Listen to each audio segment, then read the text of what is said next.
June నెల 2025 సంవత్సరంలో మనకి ఏ రోజు పెళ్ళిళ్ళు చేయొచ్చు, ఏ రోజు వివాహాలు చేయకూడదు, ఏ రోజు అన్నప్రాసనలు, యజ్ఞోపవేతాలు పిల్లలకి స్కూళ్ళల్లో జరిపించడం ఇవన్నీ కూడా ఉంటాయి. జూన్ నెల అనగానే మనకి స్టూడెంట్స్ని ఎక్కువ మంది కాలేజీల్లో స్కూళ్ళల్లో జరిపిస్తాం కాబట్టి ఈరోజు మంచిదా, ఈరోజు చెడ్డదా అని ఇలాంటి చాలా అవసరం. ఒకసారి మీకు పూజారి గారు అందుబాటులో ఉండకపోవచ్చు. అటువంటి టైంలో మీరు కంగారు పడకుండా ఈ వీడియో పెట్టుకు చూడండి. మీకు ఏ కాలంలో మనం ఏ పని ఏ నెలలో ఇలా చేయొచ్చో మనం చూద్దాం. ఇక్కడ మొట్టమొదటి జ్యేష్ఠ మాసం అండి. ఇది జ్యేష్ఠ మాసం బుధుడికి అధిపతి. మరి శుభ్రంగా ఇలాంటి వాటిలన్నింటికి కూడా పనికొస్తుంది. జ్యేష్ఠ మాసంలో వివాహాలు కూడా ఉన్నాయి కాబట్టి జాగ్రత్తగా మనం చూసుకుంటూ చేసుకోవాలా. జ్యేష్ఠ మాసం 1వ తేదీన శుక్ల షష్ఠి. ఆ రోజు మొత్తం అంతా కూడా శుభకార్యాలే. అంటే వివాహాలు ఇలాంటివి ఉండకపోవచ్చు, అభిషేకాలు, పూజలు, పునస్కారాలు ఇలాంటివన్నీ ఉంటాయి. ఇక 2వ తేదీ వచ్చేసరికి చెమటం అమ్మవారి ఆరాధన, తెలంగాణ రాష్ట్ర అవతరణ దినోత్సవం. చెమటం అమ్మవారు అంటే మీకు తెలుసు కదా, శ్రీమాన్ మన గురువుగారు అయినటువంటి నండూరు శ్రీనివాస్ గారు చెమటం అమ్మగారి గురించి చెప్పారు. ఆ తణుకు ఆవిడ టోపీ అమ్మగారు ఒక ఆవిడ గురించి చెప్పారు, అరుణాచలంలో చెమటం అమ్మగారి గురించి చెప్పారు. అక్కడే ఇంకో ఆయన శ్రీధర స్వామి అని, ఆయన రాముడు అవతారం అని మొత్తం ఆయన చెప్పారు. ఆయన వీడియోలో తణుకు తెలుసుకున్న అందరూ కూడా వింటారు. అయితే ఈమె అవధూత అనమాట. కాబట్టి ఆ రోజు ఆ పూజలన్నీ చేస్తారు, వివాహాలు మీరు చేసుకోవచ్చు. ఇక 3వ తేదీ వచ్చేసరికి జ్యేష్ఠ శుక్ల అష్టమి అండి. ఆ రోజు మీరు పనికిరాదు మీకు వివాహాలకి వాటికి. మామూలుగా ఇంట్లో దండాలు పెట్టుకోండి. శత్రువులు మీదకి అప్పులు అడగడానికి వాటికి, హాస్పిటల్కి వెళ్ళడానికి వాటికి పనికొస్తుంది. ఇక 4వ తేదీ బుధవారం జ్యేష్ఠ శుక్ల నవమి ఆ రోజు. కాబట్టి వివాహాలకి వాటికి పనికిరావు మీకు. ఇక 5వ తేదీ వచ్చేసరికి జ్యేష్ఠ శుక్ల ఇదంతా జ్యేష్ఠ మాసం కాబట్టి 4వ తారీఖు జ్యేష్ఠ శుక్ల నవమి. ఇప్పుడు 5వ తేదీ జ్యేష్ఠ శుక్ల దశమి, జ్యేష్ఠ శుక్ల దశమి. కాబట్టి వివాహాలు అన్నీ కూడా ఉన్నాయి, అన్నప్రాసన ఇవన్నీ కూడా.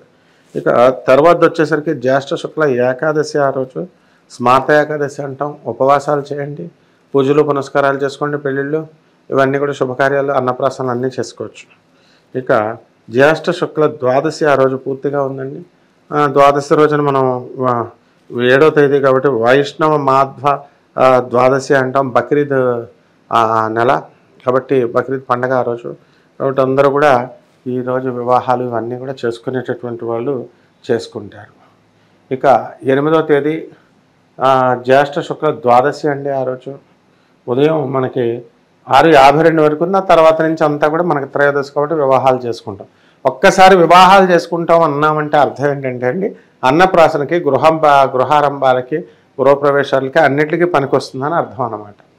అలాగే 9వ తేదీ జ్యేష్ఠ శుక్ల త్రయోదశి ఆ రోజు. కాబట్టి వివాహాలకు అన్నిటికి కూడా 8:54 సమయం వరకు పనిచేస్తుంది.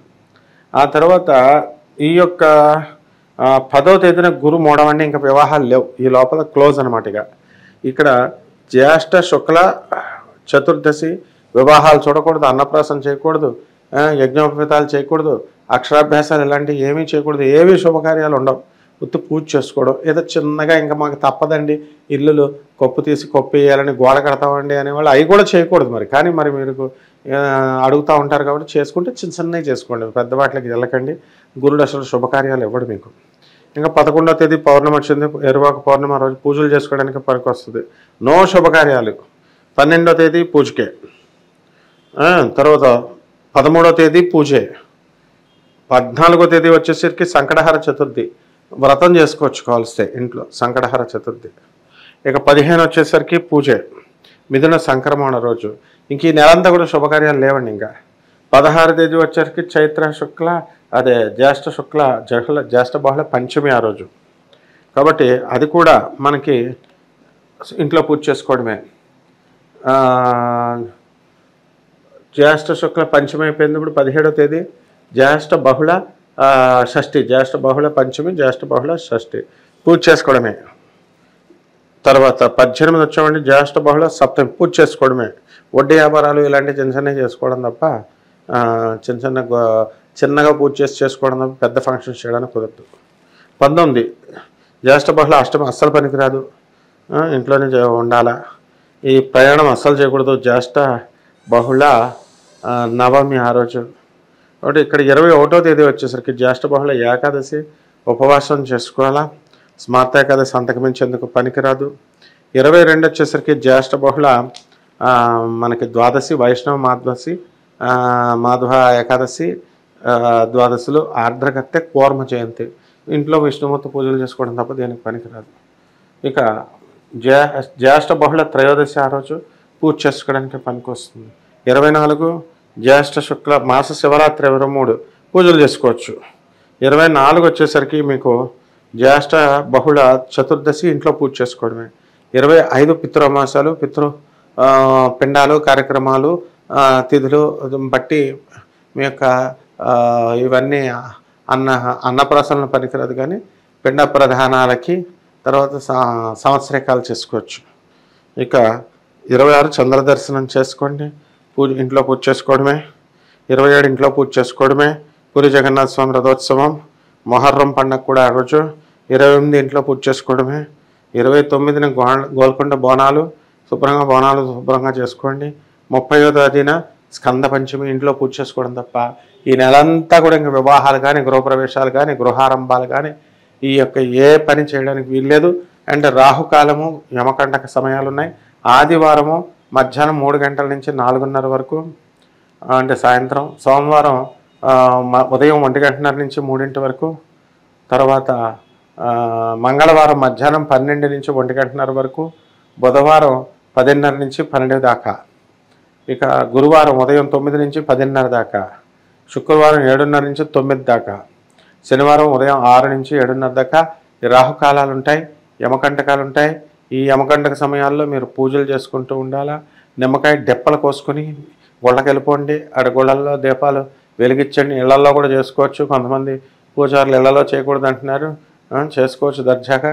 మరి మీకు ఇంకా సెంటిమెంట్ ఉంటే గుళ్ళకి వెళ్ళిపోయి ఆ విధంగా లలిత సహస్రాలు, దుర్గా సహస్రాలు, లలిత అష్టోత్తరాలు, ఖడ్గమాలలు, ఇలాంటి 11 సార్లు పారాయణలు, లలిత సహస్రం 11 సార్లు పారాయణలు అన్నీ కూడా చేసుకోండి.